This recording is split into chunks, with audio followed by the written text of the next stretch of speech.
start. It all started with a book. No, earlier than that. It all started at school, or even earlier than that. It all started when my dad saw me, a little girl, scribbling something on a piece of paper, clumsily yet enthusiastically, when he said, you know, I have always been good at drawing. That was the moment I realized I want to be just like my daddy. I always liked drawing, but it wasn't always there in my life. It just didn't stick. I didn't go to a drawing school, neither did I practice it persistently. But what I learned all the end is how to appreciate art. And I always knew that I wanted to do more of it. The book I showed you first found me, and it was actually recommended by a person who is here today to support me, Ruslana. I was telling to my friends that finally I want to learn how to draw. And she told me, why don't you try this book? You can draw in 30 days. And so I did. I bought it straight away. I started flipping through it, and I got really excited. I knew that I will make everything to draw the rose and the eye. At that moment, I thought that these two pictures would be the pinnacle of my artistic experience. And so I got down to it. Meanwhile, I went so far as to find these old drawings, which I created when I was around 12 or something, and I went and showed them to my mom. She went like, Jules, did you really draw it? She couldn't believe it.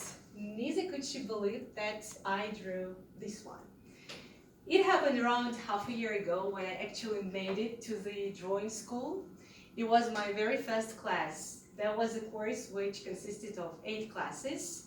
In fact, it was my birthday present to myself. It was rather spontaneous decision. I was meaning to go to a drawing school, but I found only excuses. And finally, I found time. So I come. There are 7 more girls in the group.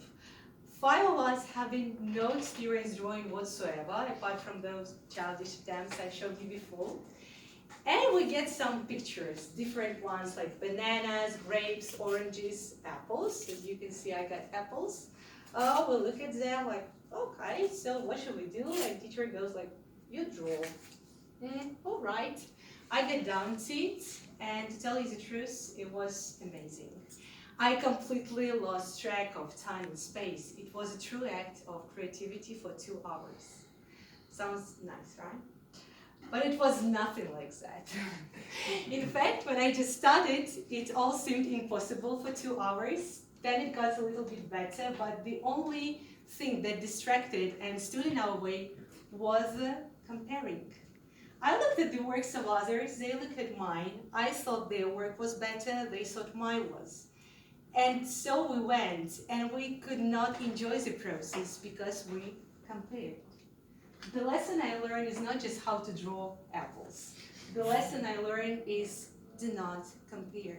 Can you imagine? One girl got so frustrated with her results when she looked at our works that she didn't even come to the classes.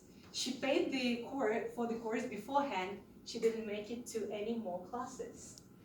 With girls, we discussed it all, and we decided to not follow the same strategy. We decided to cheer each other up and to praise not only the works of others, but our own work. The lessons 1, 2, and 3 were my lessons of acceptance. When I learned that you should not compare, you should look at your work and absolutely love it. During lessons 4 and 5, I got the rose and the bed to draw.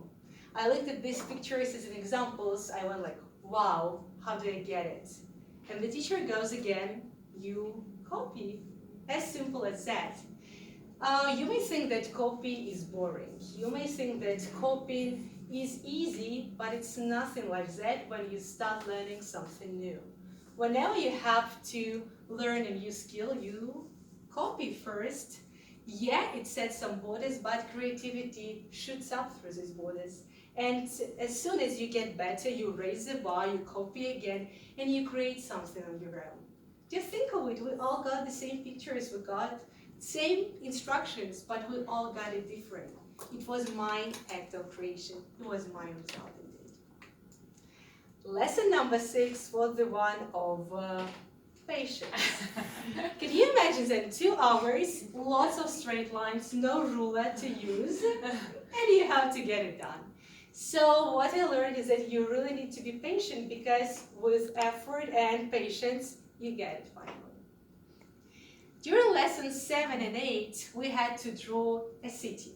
We were told about this task in the very first class, as the teacher told us to think of our dream destination, city we would love to draw.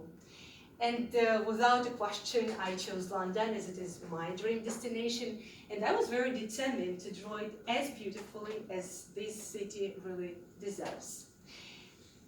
And every step of the course helped me, so dream big, but please, make one step at a time. Whatever you do, this is just the way it goes. Every lesson led me to breathe that dream into life. I finally got to draw an eye and the rose. And it was far less challenging than I thought it would be. And as you saw, I transcended this artistic experience with other works. So I really enjoyed the process and learned to be childish and playful.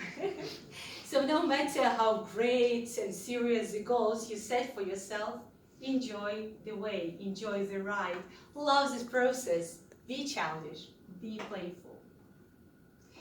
With making one step at a time, I made it with the book itself, and I learned that I can draw, although I don't do that often.